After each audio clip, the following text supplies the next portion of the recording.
They will have to break up Pakistan into bits and pieces to ensure that Pakistan never rises again as a nuclear power.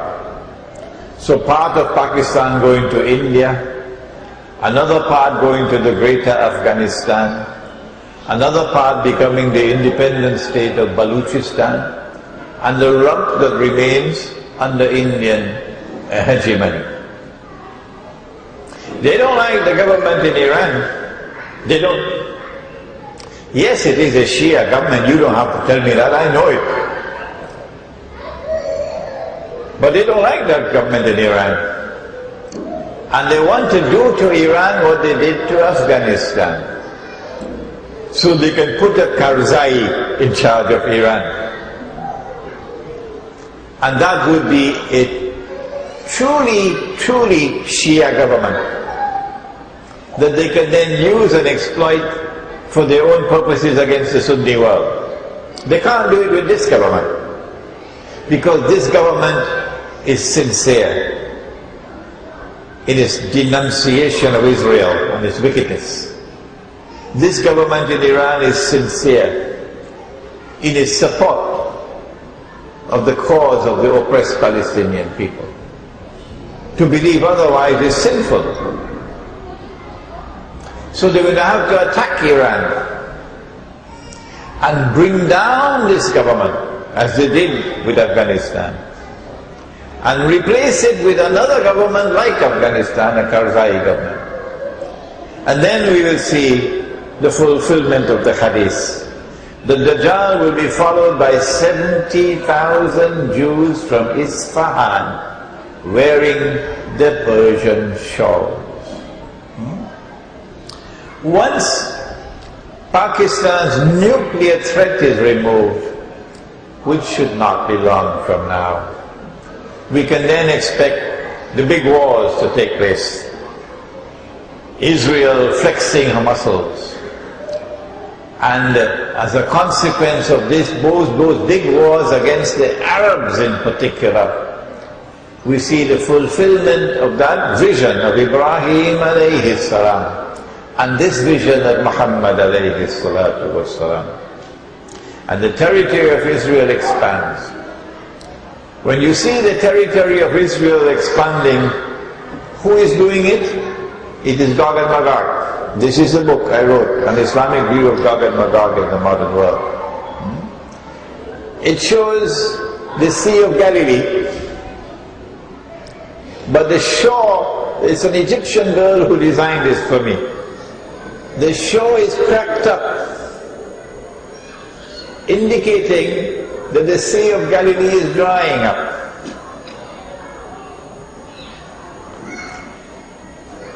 This is the time when we're going to find, as the Sea of Galilee is drying up, the big wars will take place, and Israel will expand its territory, and Israel will take over from the United States as the new ruling state in the world.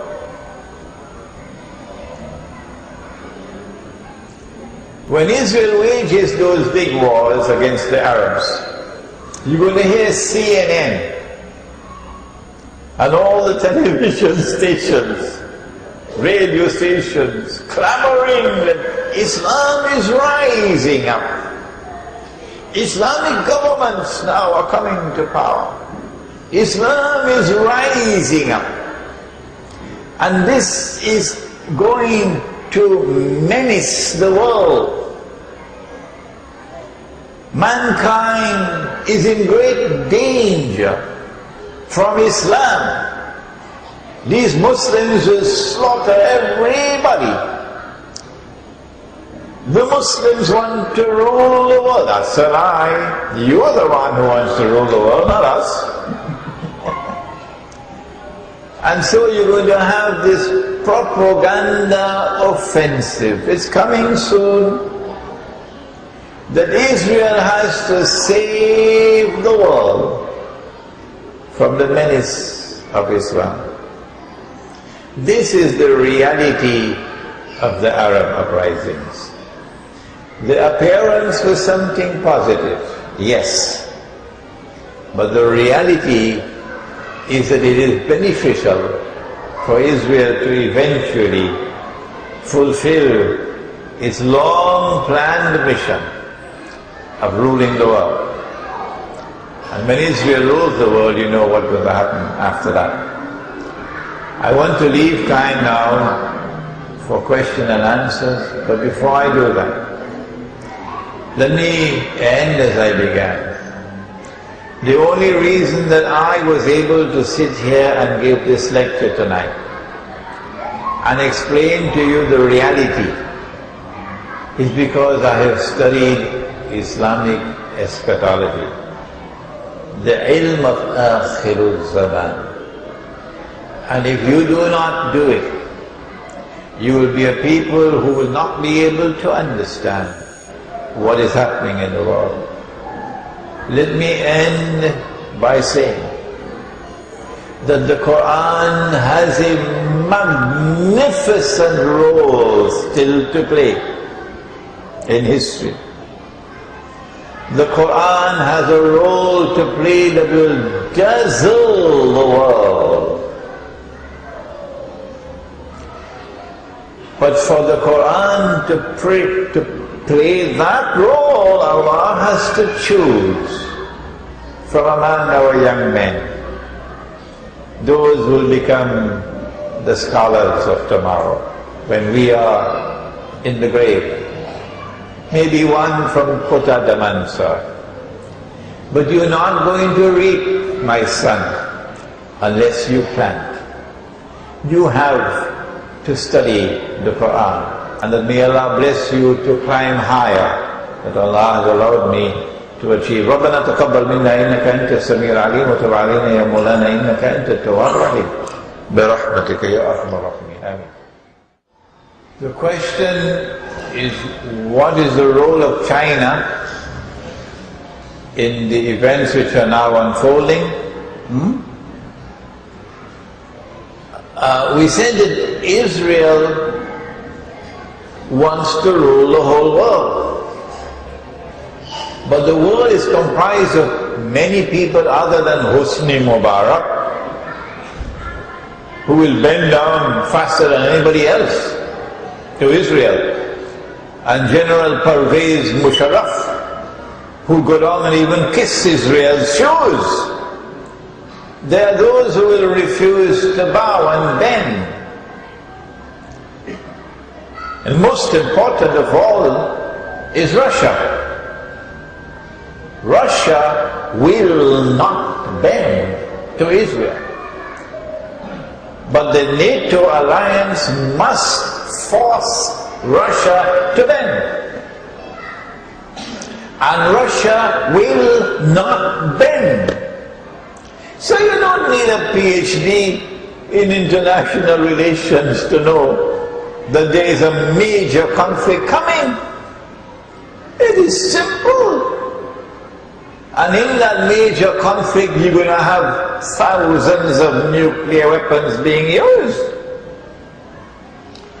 But it is not only Russia that will not bend. China is proud of her civilization.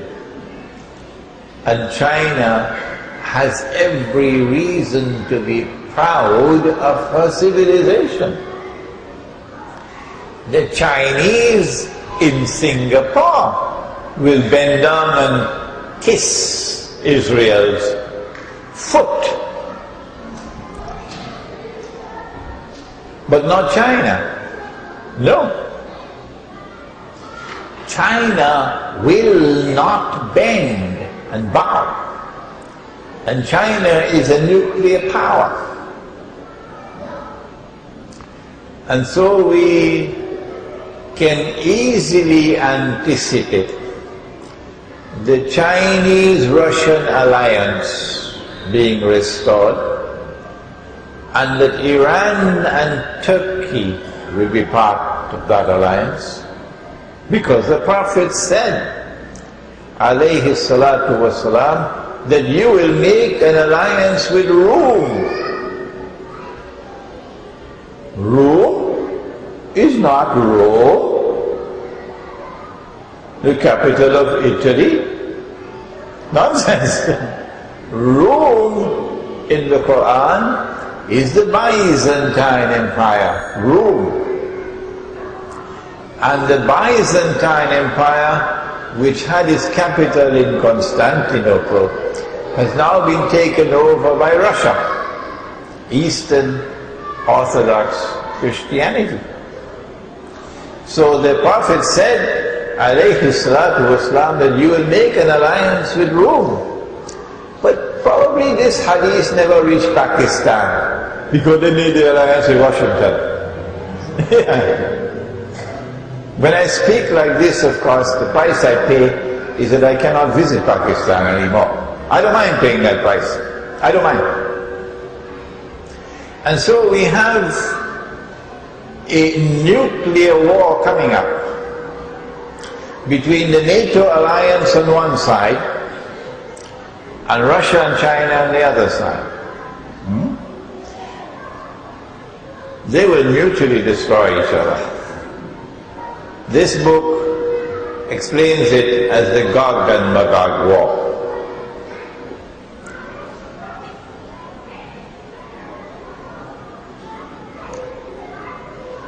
In order for Russia to have a fighting chance to win that war, the Russian Navy, nuclear-powered Navy, must have access to the Mediterranean Sea. The only way that the Russian Navy can get access to the Mediterranean Sea is if they can pass through the Bosphorus. And the city of Istanbul is located on both sides of the Bosphorus. Istanbul used to be called Constantinople. Today Istanbul is a NATO city controlled by the North Atlantic Treaty Organization. But the Prophet sallallahu alayhi wasallam made a prophecy that you will conquer Constantinople. And he praised the Amir of that army, and he praised that army. Ni'mal Jaysh, Ni'mal Amir. I understand that prophecy to be located in Akhirul Zaman, not the previous conquerors. And so I'm anticipating civil war in Turkey, so that the Turkish people can liberate themselves from the control of the Turkish armed forces, which are pro-Israel. And that civil war will result in victory for Islam. And so NATO will lose its control over Constantinople. Once that happens, the Russian fleet can now enter the Mediterranean. And so nuclear-powered submarines and ships passing through the Bosphorus into the Mediterranean. China is also a nuclear power. And China also has submarines and ships that are nuclear armed. And that's where the Chinese are now building a naval port. Do you know? China is building a naval port on the southern tip of Sri Lanka. So you're going to have the Russian Navy coming from the north and the Chinese Navy coming from the south. So this is going to be a war that will be a little bit more evenly balanced. Yeah.